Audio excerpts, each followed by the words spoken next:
Welcome to Crossroads and Callings. I am your host, Chimere Brown, and this is the place where we meet inspiring individuals who share their pivotal crossroad moments that led them directly to their purpose and calling. Yes. Today, I have the distinct pleasure of hosting the glamorous and insightful Eunice Vashti. Yes? Okay, welcome to the show. So happy to be here. Thank you so much for the invitation. Yes, I'm so excited to have you. I think you are just a beautiful spirit with a wonderful story of resilience. And so I'm grateful that you're in a place where you're ready to share. Yes. And that you trust me with that. Yes. First of all, thank you for having me. But my thoughts go back to that conversation we had. And what I love is anytime we get together, it's like instant, like sister catch up. Yes. Like we have a 15-minute roundup. And it was just really good to connect with you and really speak from a place of victory. Yeah. Transition looks different on everyone. And I know a lot of people didn't know, but as a friend, you did. And I appreciate you just being really warm and accepting of kind of where I was coming from. And to be here today to really celebrate that, I just thank you and want to give you your flowers. Oh, thank you so much.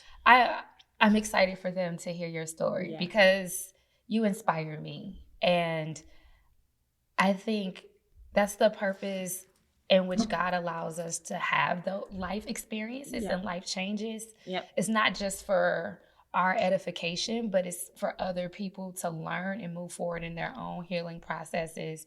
So we're going to jump into it. I'll give the audience a bit of background about yourself. Thank you. Eunice is a creative at heart and a strategist by trade, which is an immensely powerful combination.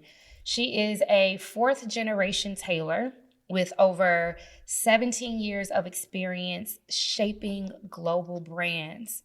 But today, she leads partnerships for a luxury hotel group, managing teams across the U.S. and Caribbean.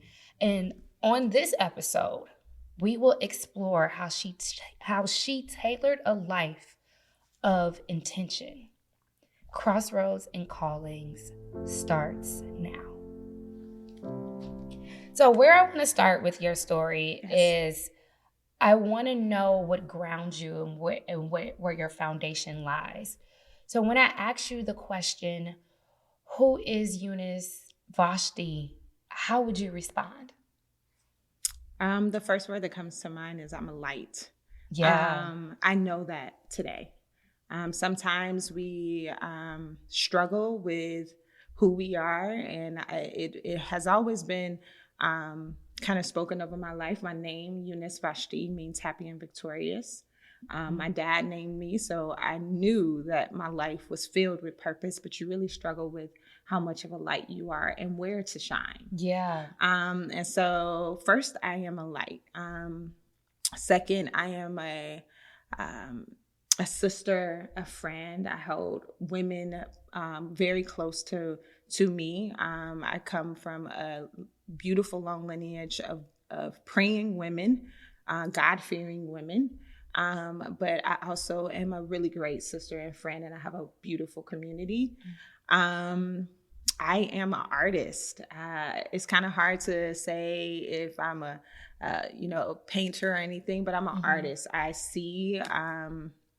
kind of see colors and style all the time in motion. I play around with tablescapes and floral arrangements and all of the things that kind of bring me peace and joy.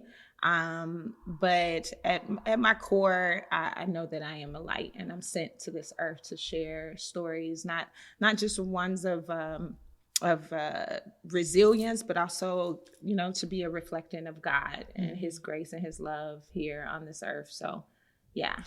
As a light, where do you think you shine the brightest? I shine. I would have to say I shine the most in wow, that's a great question, actually.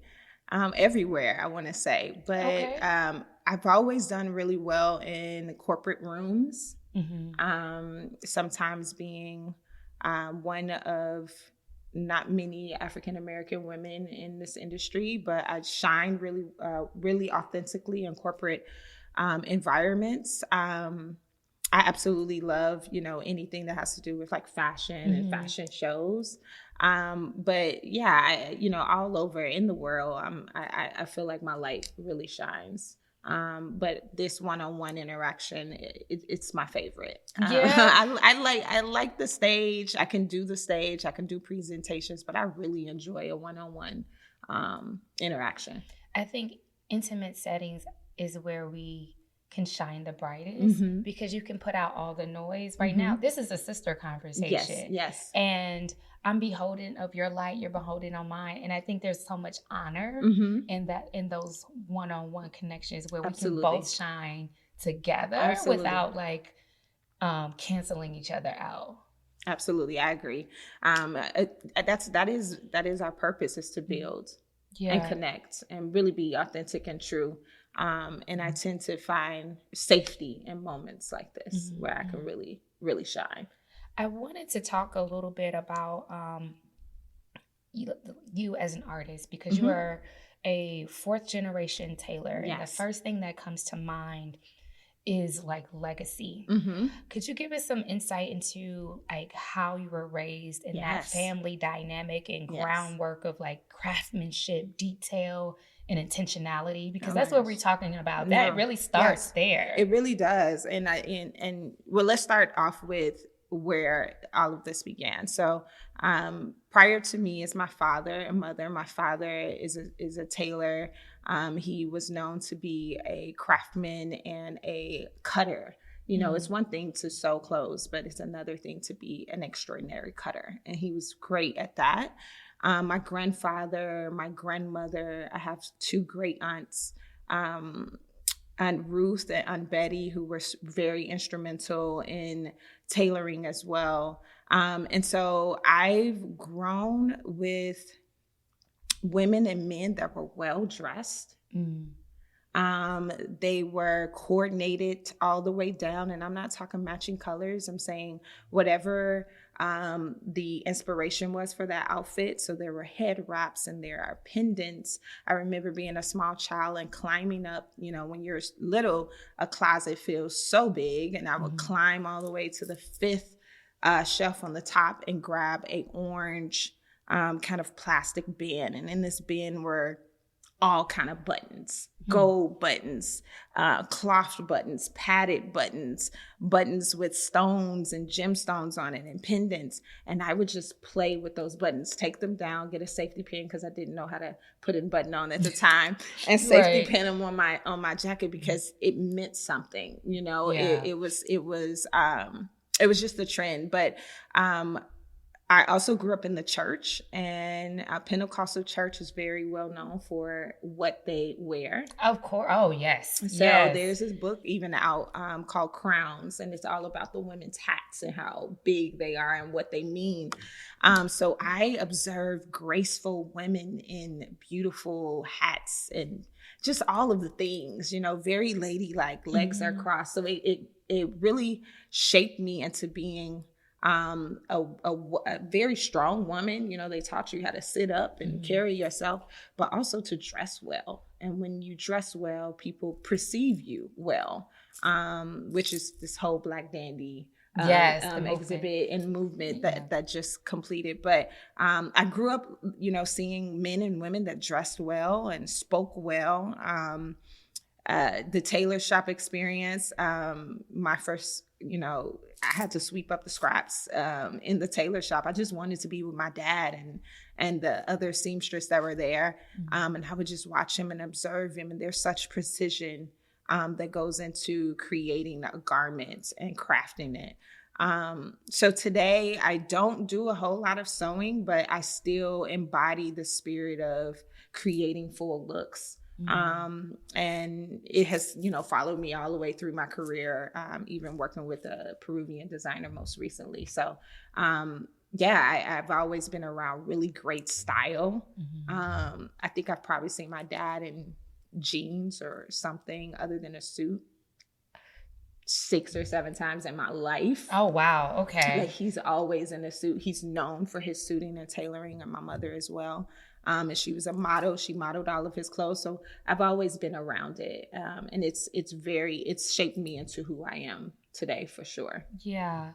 When you say Taylor, he was a cutter. Cutters have to be, like you said, precise. They're very precise. So did that spill over to you when it came to how you kind of envision your life and being thought out and planned? Because we're talking about intentionality, and when you're getting ready to cut, say, a pattern, you have a plan. Mm-hmm.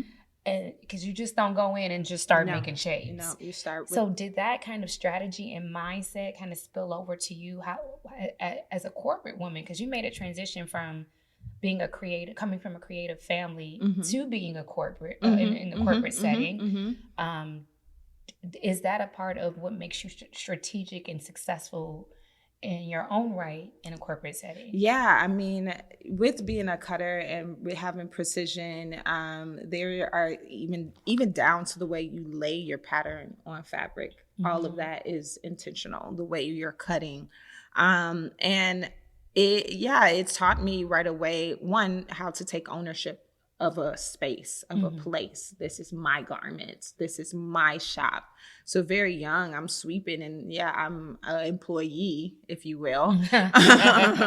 But I took a very sense of ownership in being able to create wherever I am. And so, yes, that did follow me into corporate. I've always, again, just, had a nice little touch about my style.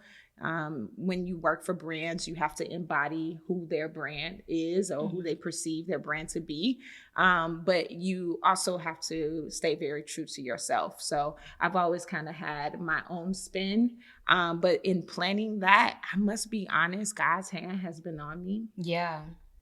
And that part I can't really speak to other than when I was in the presence of certain leaders, they recognized the leader in me and ensured, and it was always women, that opened the door for me to go to the next step or next place, and or spoke very highly of my performance so that I can get to the next place. Yeah.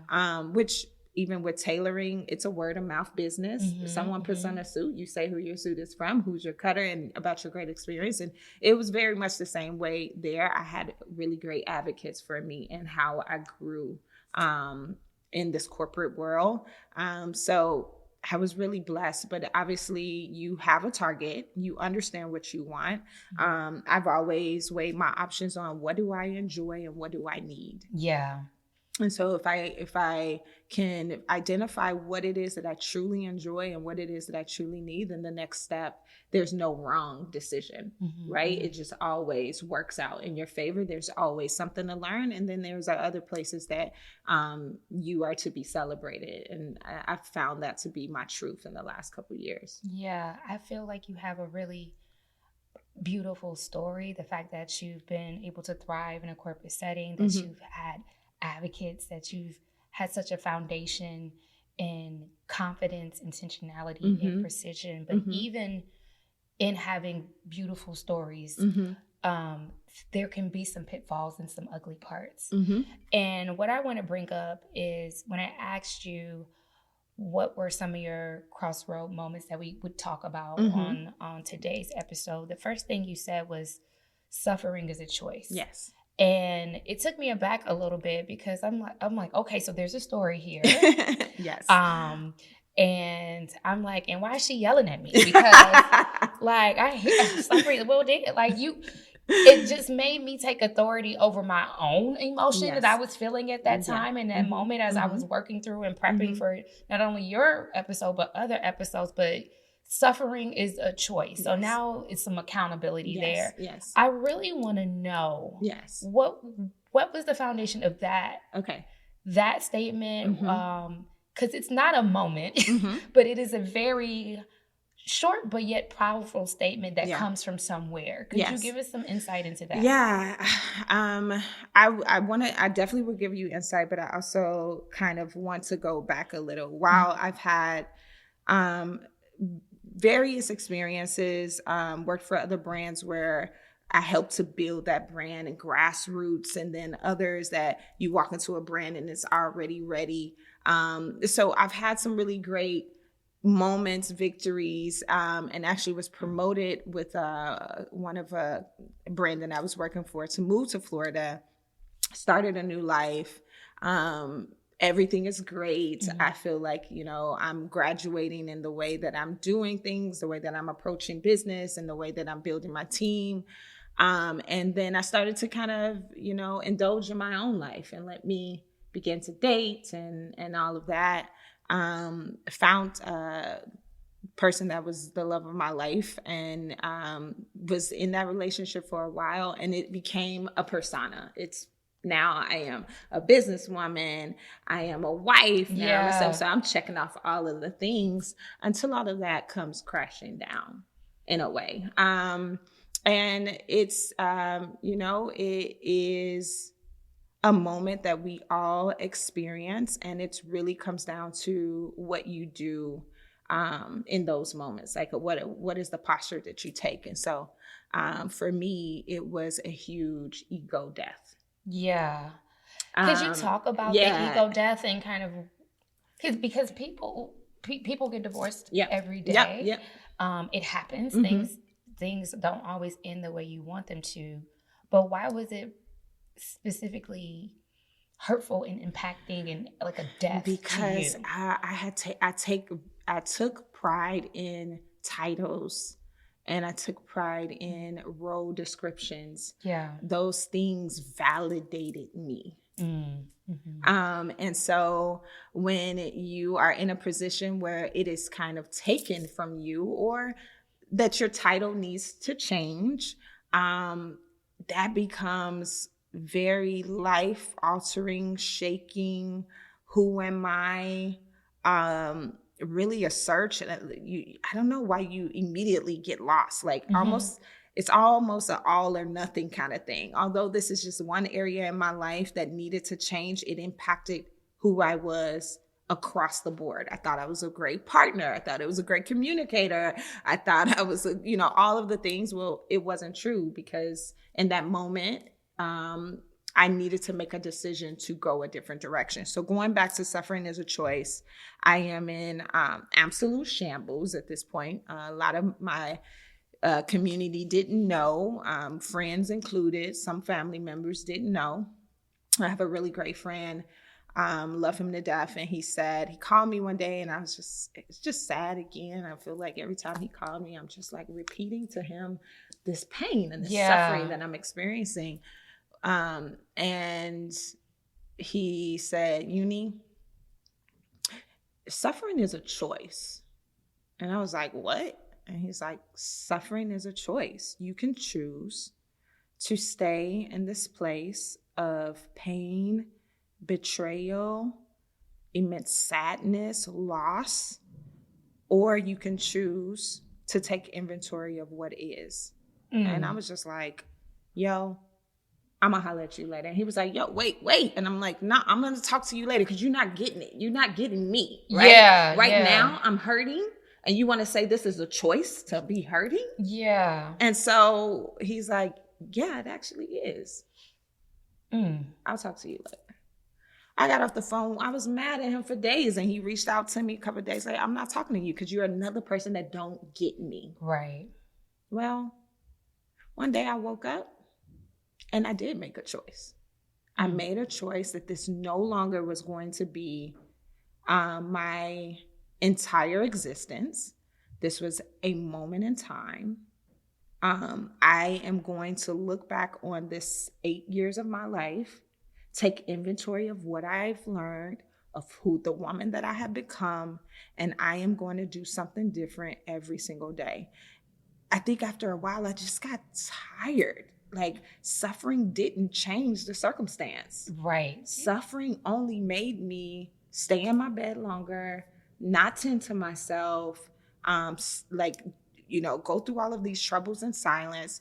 But I really wanted to, it was even like super angst to go on my social media. Like social media was triggering for me. Like everything was so triggering. And so once I made that decision, I remember praying and asking God to help me. And I cried one good old cry. I mean, I was crying a lot during that time. But it's a certain type of cry. It's a certain type of cry. Yeah. When you know this is going to be my last time crying like this. About this. Not even just a relationship, but the death of the ego was the death of a lot of things. I mean, a lot of friendships I ended. Relationships with family members ended. Relationship with my then husband ended. Relationship with the community, I ended a lot of that. Did it stem from the loss of the marriage? And then was it and then a domino effect? Yeah. Okay. Explain because how are all of these working together? Because I think, again, I lived to be the best, right? There's this sense of perfectionism, and it has followed me in my career, and I'm very gracious with myself today. A lot of those wins are just because I'm a perfectionist, right? You're not going to catch me off my square. I always got it together. Right. But once that relationship ended, it was so much of my life that I invested in that. And so much of my identity that when that came crashing down, I had to even look at where I was working at the time and the people that were my friends and the community that I was living in. I literally extracted myself and went in a completely different direction. And it took the rose-colored glasses off. Yeah. And we'll talk about this probably a little later, but I think I should bring it up now. Go ahead. In those moments of, because there are signs, right? And so again, I'm a fighter. I'm a go-getter. I'm going to champion this. I feel like I was going to champion this. I was going to be the best that I can do to help this relationship kind of develop in the way that it needed to go. But my true self were in my notes. Each time that I had a kind of a battle or a struggle, I would write to myself. Sometimes I would write to myself and never look at it again. And I think we have to, and we'll go back to this, but I think we have to pay attention to that voice. It's when your inner self is crying out to you, telling you how you really feel about something. Yeah. And how this is really impacting on what's actually happening around you. And yeah, I would put it in there because at the time I may not thought that my partner could hear me or that I can say what I wanted to say. So I put it in my notes and I said it to myself. Well, those were the truths that I had to revisit once all the rose-colored glasses were undone. It was the ugly truth. It was the ugly truth. And it was there. It was actually, I would say, the beautiful truth because they were my words to myself. So when I was really ready to deal with it, I can start self-forgiving because I knew all along. Oh, okay. Yeah. I could go back to that girl or that version of myself and say, thank you for saying that to me because today these words resonate in a way that I never would have thought. And I never looked at those notes again until I was ready to choose something different other than suffering. Tell me about how you got there, though, because you didn't... We talked about the good cry, and I know what that good cry feels like. But speak about the mindset shift that led to action. Yeah. Because you can feel like, okay, I made a choice, but now what gets you moving? What gets you off that couch and into the shower and combing your hair and putting yourself kind of back together again? For me at that time, it was the sunrise. Any day that I can see the sunrise, I knew that it would be a good day. I spoke that. So the light needed some light. The light needed some light. I wanted to specifically get there when it was dark. I wanted to see the pink come and then the little bit of orange come up and then it gets brighter and brighter. Yeah. A part of that, that season of my life ending, I knew that I needed to be near the water. I got a little bitty, itty bitty apartment 2 blocks from the beach on purpose with the idea that the ocean. And the same friend, I love him to death. He says, you need to be near something where you can see abundance all the time. When you go to the ocean. Who is this friend? Is he His taking name- applications? Because Yes. he Actually, he's an amazing life coach. He's been my friend since I was like 19. And his name is Marquise Hayes. I'll send him your information. I think you guys should have a conversation. Yeah. But he will always remind me, you need to get somewhere where there is an abundance. And so I decided I was going to get this little bitty apartment. So also needed to change my job because my job at the time was connected to my marriage. And it was just so much going on, so much change. Going to the beach every morning was an indicator that today was something fresh and anew. Yeah. All I needed to do was get out of the bed, even if that meant going in my PJs some days. Just get out of the bed and go watch the sun rise. If I can get to the beach and see the sunrise, then I can make it through the day. And so it was God's gift to us daily. His grace is given to us fresh and anew daily. Yeah. So it doesn't matter if I fell back into any pattern or any thought or anything from yesterday. Today is going to be anew. And I'm going to give everything that I'm carrying over in my visit at sunrise. And I'm going to walk with confidence and know that everything is going to be okay. And it goes from one day to the next, to the next, to the next, to the next, until it becomes a habit. Right. And now I wake up at 6:30, and I don't live near the beach. I'm here in Chicago, beautiful Chicago. But I wake up every morning at 6:30 because that's the positioning and posture. But they also say that God speaks to you early in the morning when the world is quiet. And I find that most of my healing moments were at sunrise, before the city got busy. Your inbox gets busy, your phone notifications go off. It's quiet. It's no super noise. Quiet, no noise. It's just you and it's just him. me, the waves, a few birds. I get chills right now because I have so many pictures of the sunset, and those were moments that really carried me over. And then once I go there, in sunrise all the time, now he's giving me a plan. So I had to make a choice first. Okay. And then I had to get something that helps to get my day going. Find what brings me the most joy, the most just choice. Then find the joy in anything. Because that was the sunrise. That happens every day. It rises in the east and sets in the west every day. So absolutely found the joy. And now let's write the plan. Because now you're ready. Now I'm ready.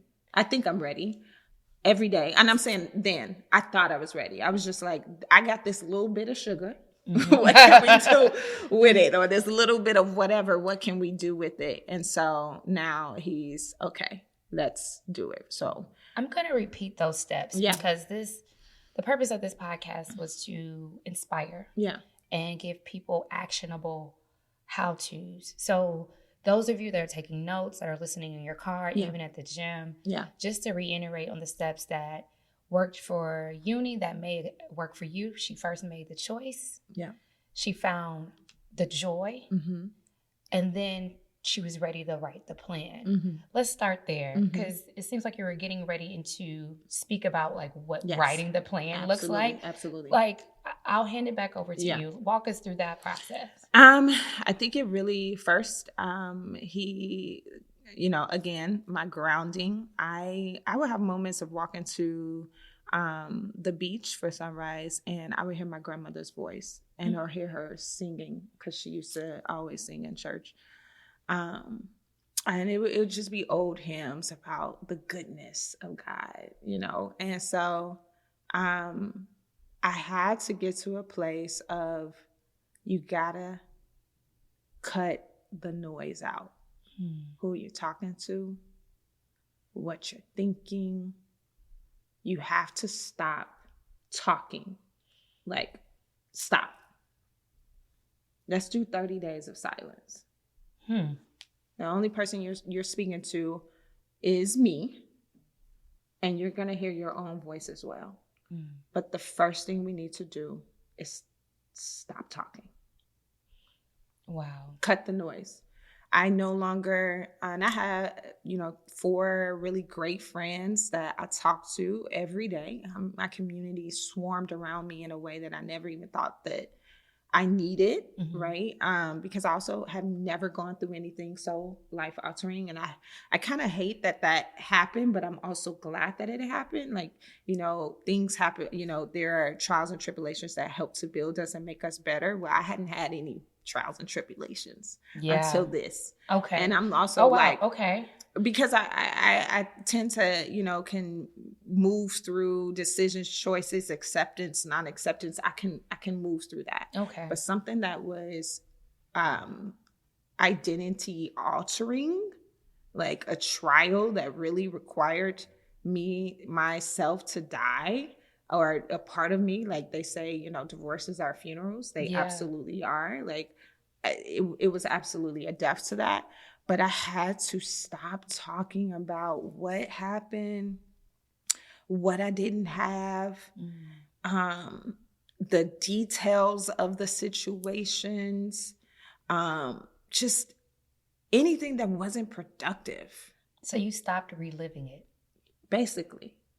I just stopped talking about it. And then so much so that in this 30 days of silence, I was like, I sent a group message out. My girlfriends can attest to this. Guys, I'm okay. I love you. I appreciate everything you guys have done for me. But I'm going into 30 days of silence. I'm turning on my location, so you know that I'm okay. But I just need it to be quiet for a while. And each of them were like, absolutely, we'll check in with each other and you check in with us if you need anything. And so the first step was to stop reliving it. You got to let it go.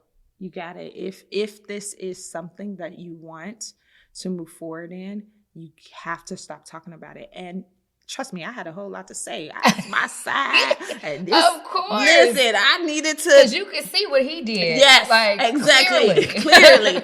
But you don't know how this hurt me and how dare them and and all of the things. And I could do this and that. Shut up. Yeah. Because it was giving it life. Now it's living and breathing. You kept pouring into it. And not into like, what do you want to do? Like, what do you really want from this? Okay, you had that, right? So while there are, people that want to be married and all the things, you had the marriage, you had the wedding, you had the family, you did all of the things. You can check that off your list. Now, what do you want to do? Yeah. And honestly, I realized that I had been shrinking in a position of all of these roles that I was carrying, right? To fit whatever it is that they wanted and what I think I wanted. But I was just finding like, I want to stand up straight. Like I want to stretch your legs. Stretch my legs. Yeah. I want to be the light that you created me to be. Yeah. Like, how do I get there? Not in the abundance of who I am and my ability, but how do I really get there from the inside out? So. In that 30 days of silence. Yeah. Tell me about that, because even when I say I don't want to be on my phone until noon, I can hear it going off. You have our knee-jerk reaction, especially in the morning. The first thing we want to do is pick up our phone.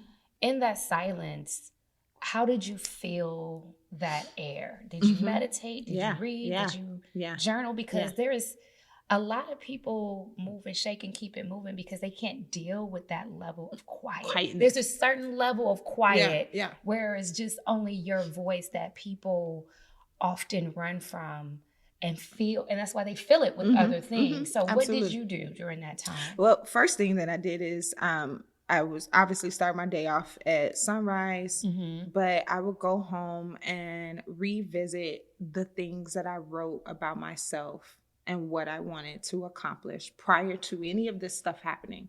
I will go back and read those things, evaluate them, take inventory. Is that really still who I want to be? Like, Yeah. does that still resonate with me? Mm-hmm. And so in that time, I will always read my notes. I'm a writer. Read my journaling. And in those things I will find, because at this point I'm empty, right? I don't know who I am in this particular season. I don't know who I am. But in reading who I had already written about, that's the girl I wanted to be. I wanted to be sitting here with you. Yeah. Which is a whole nother like manifestation in it. But I want to travel the world. I want to open up business. I want to help women open up business. But first, before all of those other writings, I wanted to be whole. Yes. Right? I wanted to be healed. I wanted to break this curse that I feel like was placed on me or I'm dealing with. I wanted to break that curse. I don't necessarily think this specific thing is generational, but I think women deal with this self-inflicted negative talk, kind of like curse, this rummaging of just negativity, because we are so overly critical of ourselves. I wanted to get to a place where I felt really good about me from the inside out. My good, my bad, my opportunities, my wins, not even taking those too serious, just like everything, right? So I would first read and then I would write. Okay. So I took inventory. I had to go back to my own words, because I, in living out this life, we fill so many roles of what we think people want, but I needed to go back to who I thought I was. Yes. And so I wanted to be a faithful tither. I wanted to be a person that readed the word. I wanted to be a better sister. I wanted to travel the world. I wanted to, again, open up these businesses, but all of those things. So, and then I would write for an hour, and write what I was grateful for. I always started off with what I'm grateful for. Or I'm a dreamer as well. Yeah. So what my dreams were, the night before, what songs am I singing once I finish my meditation? And then obviously a little snack, a little food. But I'm either, just cutting. At the time, I was just cutting stuff out of magazines, just really trying to kind of piece together myself, because I'm reaching for everything. Yeah. But I'm trying to get back into that creative mode. And then meditation, of course. I was obviously on a fast at that time. I was cutting anything that was a distraction that didn't feed. If it wasn't something that came, natural food, if it was something fatty or fried, I cut all of that out, just trying to clear out my space.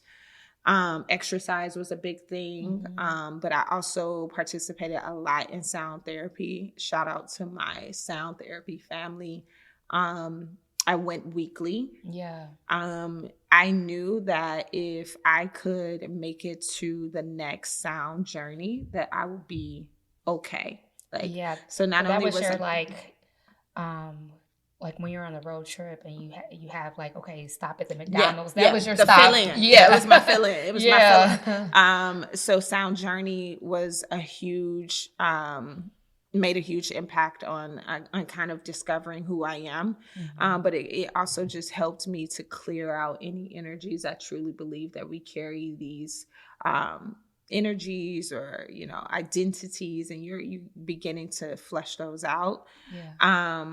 But then just, honestly sitting still. I think there's so much in just being still. Yeah. I can go sit on your porch and sit still. Shut up and sit still. It's really nothing, super innovative about what I did, but I committed to it. Yes.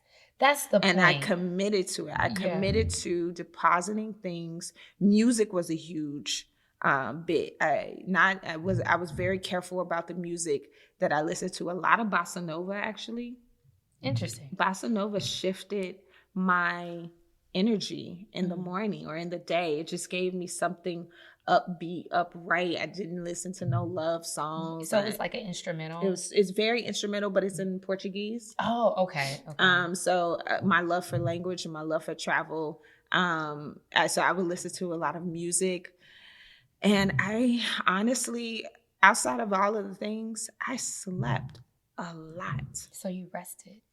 A lot. Yeah. Like, I realized my nervous system was so jacked up. Yeah. And the only way to reverse that is to sleep.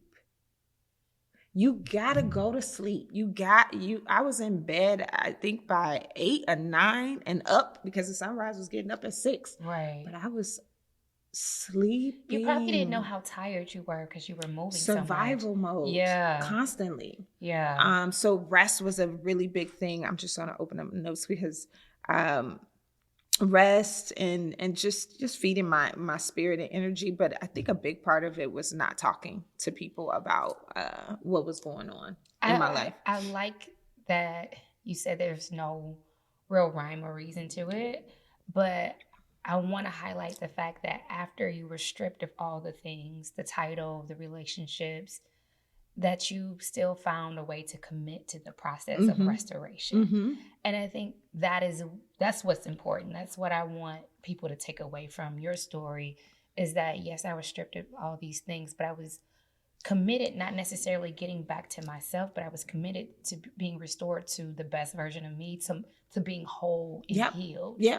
I do want to talk about becoming, because your second crossroad moment that you shared with me was the becoming of boss, babe, and flight. Yes. Could you talk a little bit about like what that is? Yeah. And now that you are in your becoming process, what does that look like for you now? Yeah. So one part of just that the restoration, there's also a part of like the release, right? Yeah. So I've written, I'm doing all of the things, I'm feeding my spirit. I have to release all the rumors, the narratives. I just, because they're going to come back, right? When you are quiet, you are also listening to your own voice, and you're listening to the things as you're recounting. You like, but, no, I have to release that. Those things are no longer a part of me. But then the next part is to reintroduce myself, right? Okay. And so a part of reintroducing myself is, you are stepping into the unknown, and you have to be comfortable with, I think I'm getting to the best version of myself. I don't even know what she really looks like. I'm writing her down. I'm going to be committed to the process, but I also need to begin to reintroduce myself. But in this place, you start to feel a little better, right? Okay. You start to feel like, all right, I'm not crying. I'm not talking about it. I'm good. Yes. But we tend to think that that's the end. And that's not the end. It's actually an opportunity for us to be consistent and push through. And in this step, you're not picking anything up. You are getting used to what it feels like to be bare, to be light. And a part of that was travel for me.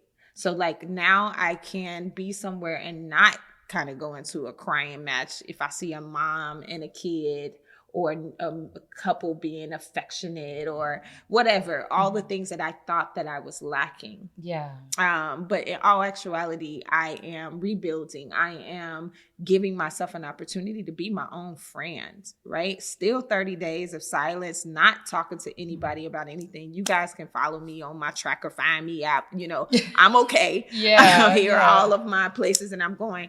But, I was just like, if I'm going to have to be in silence, then I might as well get up out of this apartment and I'm going to get on a flight and began to write my story on flights. So flights and trains were my favorite. One of my first trips during that time was to Zurich to attend a women's conference where there were segments of silent days where we didn't speak. You go through this therapy and a lot of this, these different practices. But I began to just write my story while in transition, while, going from one place to another.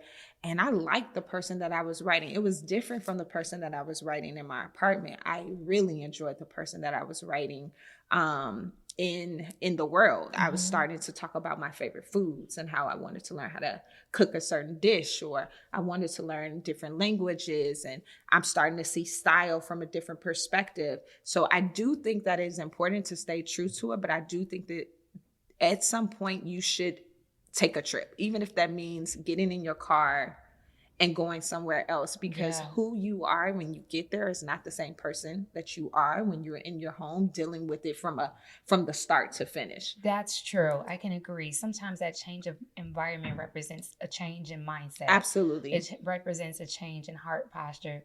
And sometimes you just need fresh air. Yes. In different energy, just a different vibe. And each country and each city has its own vibe. Absolutely. And I want to say this: you don't have to leave the country to do that. I think going back to find your joy, right? Yes. What brings you joy? If it's a field full of daisies, look up what city got a field full of daisies. Like, go there, road trip. Like, we're going there.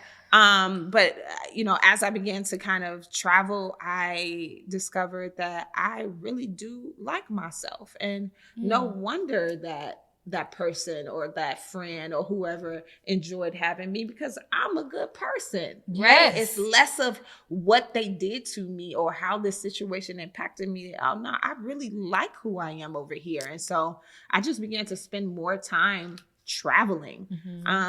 And during this time I was thinking, man, I'm starting to get my footing. Should I move back home? Like, what should I do? And I actually tried to leave my job at the time, and they were like, absolutely not. What do you want to do? And I'm like, well, I'm trying to take a couple trips. And I mean, I could still work, like logistically, like I still can get it done. And okay, well, we can support you in that. And so this Boss Babe in Flight began because I was still looking for this boss babe, this person that I wanted to become. Right. And I was doing everything on flights. And so a lot of my travels have taken Puerto Rico and the States, obviously, Turks and Caicos. And it's given me experiences to have a little bit of me and then also work. So I can go show up as that boss babe, but then I get to stay in that area for a day or two and just really enjoy that area. Yeah. But I just began to really enjoy the girl that I was writing, or the woman that I was writing, when I was traveling.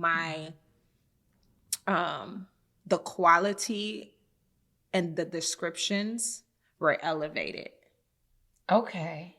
So you saw yourself differently. I saw myself differently. Yeah. So no longer was I like, I am a survivor. I am proficient in this and that. Yes. I enjoy the smell of cedarwood or Palo Santos, and I want to worship in temples and give God thanks. I just started to really write myself. Yes. And then after a while, I was just like, well, then let's go there.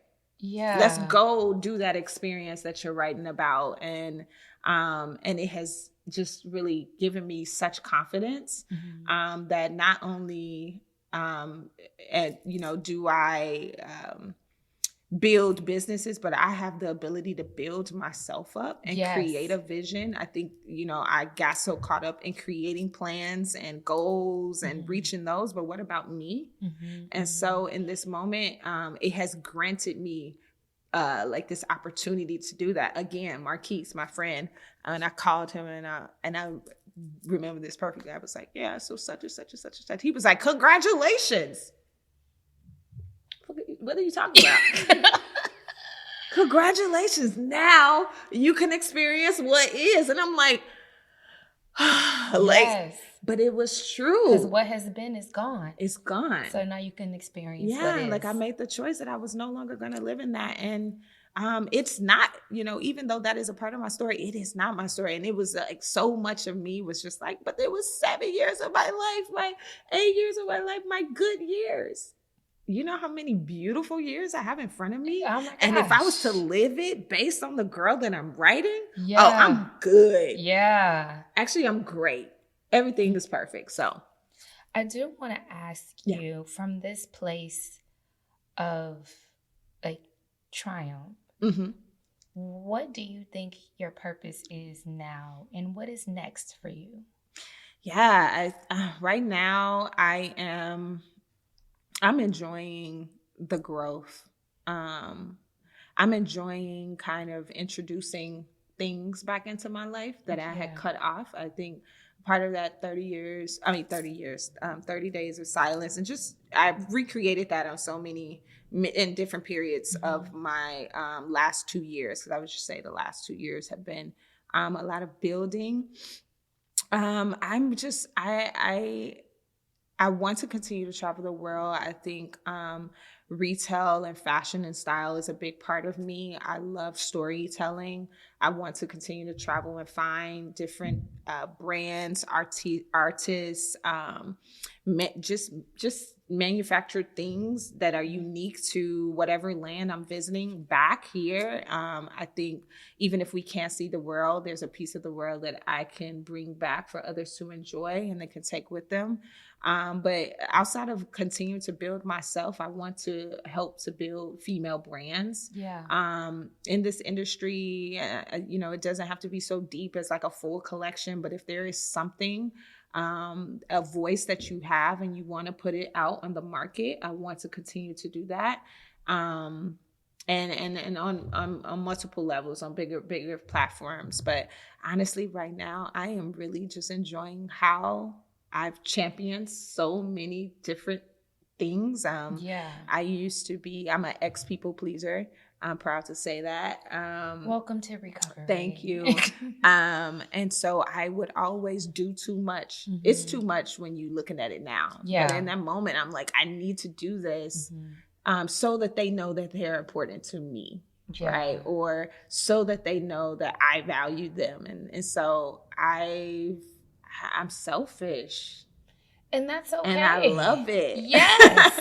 I'm selfish. It's like being on an airplane. You got to take care of yourself. You got to take care of yourself first. Absolutely. So I think, I'm doing that, but I've moved into a part of being in hospitality. I've moved into food and wine and beverage, and I'm really enjoying where this is going. I put on cocktail events for food brands and putting them in the same room with investors. I have a partner and we do that together. I love this networking element. Yeah. So just that opportunity to create more spaces where people can grow their business and, have a great time as well. For those women brands that are looking to connect with you. Yeah. And identify with you and just want to know how to take the first step, how do they connect with you? Instagram, Boss Babe in Flight, or my email is uni@bossbabeinflight.com. Send me an email, send me a message. I'm really just that girl that loves to kiki. So I might be like, hey, can we get on the phone? Yeah. But I another thing I want to do is to make resources easy for businesses and women that are starting businesses. I think sometimes we have to jump through so many loops, and I'm not down for that. Like, if I have what you need and I can get you what you need, let me put you in position to get that. So please send a message. You see me on the street, stop me on the street. It's not, I don't hold myself in that regard, but I do want to be a resource and a help to businesses that are opening, brands that are opening. If you have a brand already and you're looking to create your personal style and aesthetic, I can definitely help out with that. If you're in food and beverage and you're looking for a community that's based here in Chicago and beyond, I could probably assist with that. So it's just whatever you want to do. I look at myself as a sister and a friend. And so I want to take that approach in helping people build their businesses. I love that. Now that you're taking care of yourself, now you can shine that light. Yes. And impart that light into other people. I want to end this segment because there are a lot of people that have been stripped away whose identity was based in maybe relationships or being the First Wives Club. I've met a lot of those ladies, or being based in being a mother or an executive. Yep. For those people that are maybe in their own season of silence and being and stripping, could you give them a word of encouragement or life or something that maybe even helped you get through when you were in your time? Yeah. Be kind to yourself. Yeah. Go easy on yourself. Like, nothing that is happening, and Marquis says this out to me all the time, nothing that is happening to you. It's happening for you. And in this, there is something to learn. Be kind to yourself in the learning. You're going to have to face a few truths. Be kind to yourself in that. Just be kind and gracious. Take your time. I think that, time, we look back at time and we're like, it's been 3 months, it's been 6 months. When do I? No, take your time. Like, get quiet. Get quiet on certain details and things about the situation, but pull on your community, because without my community, I would not have been able to make it through it. And I'm not talking about people, but just my sound therapy community and my close friends and my church community. And like, get close to the people that matter, that mean you well. And just really be kind to yourself as you discover. And then when you write it big. Yeah. Write it bold. Write what you truly desire.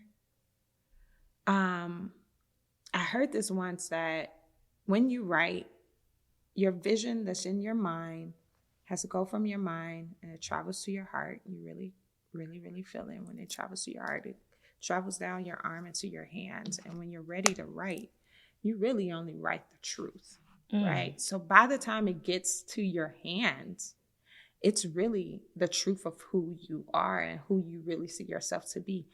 Write that. Yes. Don't be afraid to write it. And not in like, oh, I'm going to have $1 million. Yes, you will have $1 million. But what does it require for you to be today? And when you write that, tomorrow be that. Yes. It ain't no 30-day trial plan on how you're going to be this great person. Yeah. When you write that, be that tomorrow. And when you write it the next day, you be that. And so you just continue on. So be patient with yourself, but write it big and write it loud and be unashamed about who you are. Yeah. I love that. Thank you so much, Uni, for bringing your light, your radiance, and your vulnerability to Crossroads and Callings. Thank you. I am certain tons of women will be reaching out now that you opened the door. I hope so. I hope you have an assistant. Call me. I don't have an assistant. It's me and Jesus. Because that overflow is coming. It's coming. And look, I thank you for seeing that. I think even in the time that we saw each other, I was probably at level 4 of becoming, right? I know I'm like level 15 now, But you were so gracious. And I think one thing I love about you is that when we talk, you look me dead in my eyes. And I know that you are, you mean what you say and who you are, you truly are. And I just really thank you for giving me this moment to share. I ask for moments like this, and you have provided me with that. And so I just thank you for this moment and this time. You make me cry. No, I mean it.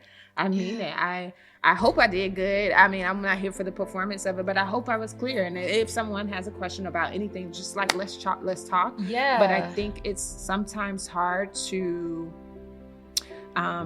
really share from a place of victory, and you never compromised in that. And I just thank you for keeping this a victorious conversation and one of triumph and crossroads. Yes. So thank you so much. This is testimony service. We want to hear about the ugly, but can we shout at the end? We That's what this is about. Shout. We're going to shout at the end. Yes. To our listeners, please subscribe to our YouTube channel as well as Substack. We are found on all podcasting platforms.